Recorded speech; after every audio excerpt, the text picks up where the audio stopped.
This is KPRC 2 News at 10.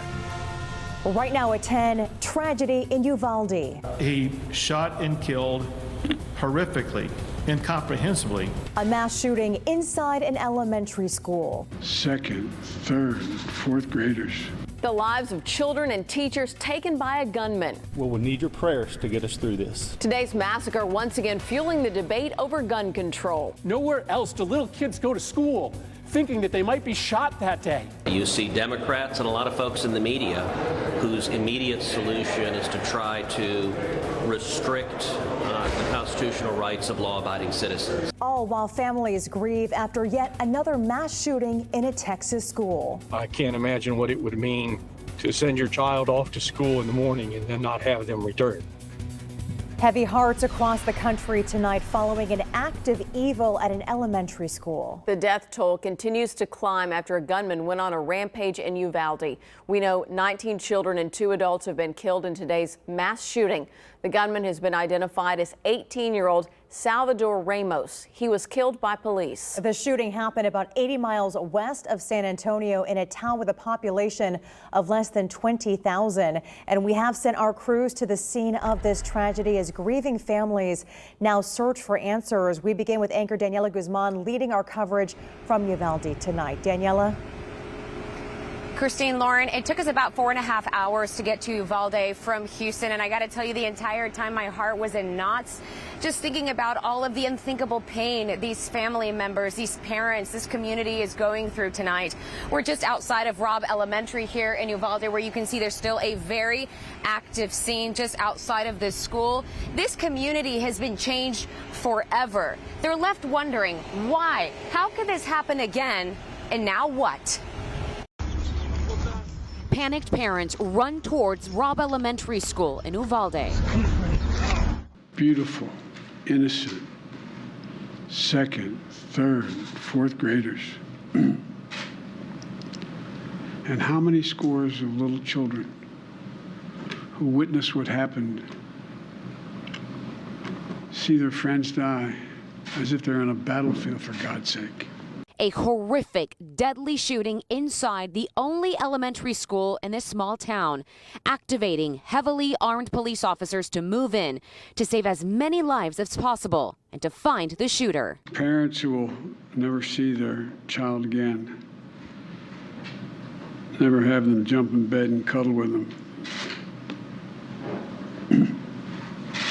Parents who will never be the same. We now know a local 18-year-old high school student gunned down innocent children and teachers, shaking this quiet, tight-knit community into mourning. Texas Governor Greg Abbott says the shooter was killed by responding police. The suspect did act alone during this heinous crime. We're in the process of obtaining detailed background information on the subject, his motive, the types of weapons used, the legal authority to possess them, and conduct a comprehensive crime scene investigation and reconstruction.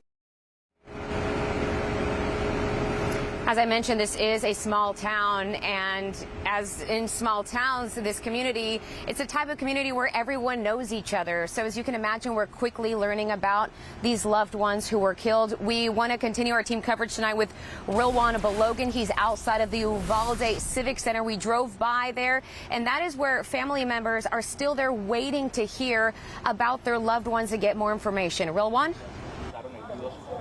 Yeah, Daniela, just moments ago, a number of people actually exited the Civic Center here, and I could hear a number of people crying. This, as we learned the identity of 2 of the victims, students Xavier Medina and 4th grade teacher Eva Morales. Now, they are some of the first identified victims of this mass shooting. Morales spent 17 years as an educator who enjoyed running, hiking, and riding her bike. Her life cut short when investigators say a gunman went into Robb Elementary School with 2nd, 3rd, and 4th graders and started shooting. In a statement, her aunt says in parts, quote, "I never imagined this would happen to, especially to loved ones. Not all the facts have been released yet. All we can do is pray hard for our country, states, schools, and especially the families of all." Again, 4th grade teacher Eva Morales and student Xavier Medina, leaving behind a number of family and friends, the first identified victims of this mass shooting. Reporting live from Logan, KPRC 2 News. Daniela. Real One, thank you. And now we want to go to Robert Arnold. We're learning a little bit more about the suspected shooter, and he's outside the home of the suspect's grandmother with the very latest information. Robert? First, I want to update you on some information we're learning from our sources. They say that they have learned that the 2 rifles purchased by the gunman were purchased legally, one on May 17th, one on May 20th. They also say that he purchased 375 rounds of ammunition on May 18th. Today's horrors, though, began at that house behind me. As Daniela, you said, that is believed to be the house of the grandmother of Salvador Ramos. And according to state troopers, Ramos shot his grandmother during an argument before taking off and crashing into a nearby drainage ditch. He went right straight through a barricade. It's a concrete deal, and the truck's in there. And Eduardo Trinidad saw the aftermath. He says Salvador Ramos crashed his truck before shooting at responding officers. Trinidad snapped these photos, including a bag and rifle he believes Ramos dropped next to the truck before running off. Trinidad is a former in-law of Ramos's grandmother. he was a loner because my nephews worked with him at Burger King, and he was kind of like a loner, you know. After crashing the truck and firing at officers, Ramos ran into nearby Robb Elementary. At that point, as he made entry, he began shooting children, teachers, anybody that was in his way. He was shooting people that were in front of him. Lieutenant Chris Olivares says several officers raced into the school to try to stop the rampage. They were met with gunfire by the suspect, and at that point, several officers were shot by the suspect. Olivares says Ramos was killed during the firefight with police. Federal agents, including the FBI, spent much of the evening interviewing neighbors living around his grandmother's house. As of now, no motive has emerged. I mean, you expect something like this in San Antonio, in bigger cities. You know, we're just watching that stuff that happened up in New York, you know, and it's crazy. One other point we learned from our sources is initially troopers thought that Ramos was wearing ballistic armor, but upon closer inspection, they learned it was just a carrier, but there were no ballistic plates inside. So we had the outer part, but no ballistic plating inside. Reporting live from Uvalde, Robert Arnold, KPRC 2 News. Robert, thank you. Well, speaking about a tragedy like this, as difficult as it is, and imagine speaking it to our children again and trying to explain another school shooting to them. Devin Clark spoke to an expert tonight. And Devin, what did that expert tell you about how do we approach this type of very difficult conversation and sad conversation with our kids? Well, Daniela, I'll get to that in a minute, but let's start with the prayer vigil that happened tonight. It feels unfortunately familiar. Congresswoman Sheila Jackson Lee making an outcry to lawmakers. This as local child psychologists are forced to help parents navigate through yet another child massacre.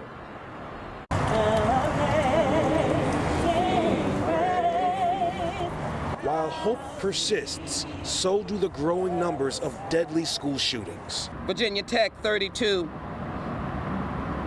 dead. Sandy Hook Elementary, babies, 26. Marjorie Stoneman Douglas High School, 17. The Uvalde Robb Elementary School Massacre now sits at the end of a long list. I'm broken tonight. I'm stunned. I'm speechless.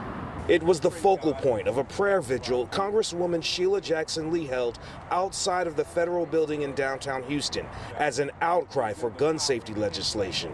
Meanwhile, the painstaking familiarity of the Uvalde shooting has local pediatric psychologists offering advice to help guide parents through the ordeal. It's important not to lie. So saying, you know, this tragedy happened, something terrible happens today. Here's how I feel about it.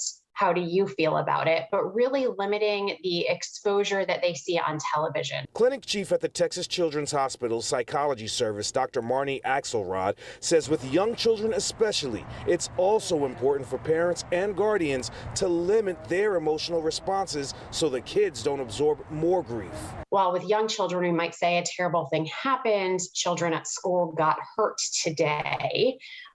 With older children, it's important to have a conversation with the truth. Here's what happened. Here's how I feel about it. Dr. Axelrod adds that it's also important to remind kids that statistically it is still unlikely for a school shooting to happen to them, and also keep a lookout for signs of continued emotional distress, such as fear and losing sleep, not wanting to speak. She says at that point, it's time to seek professional help. Reporting live downtown, Devin Clark, KPRC 2 News. Devin, thank you, and we will stay here and continue to bring you breaking developments on air and online. Click2Houston.com. In the meantime, we're live in Uvalde. I'm Daniela Guzman, KPRC 2 News. Back to you.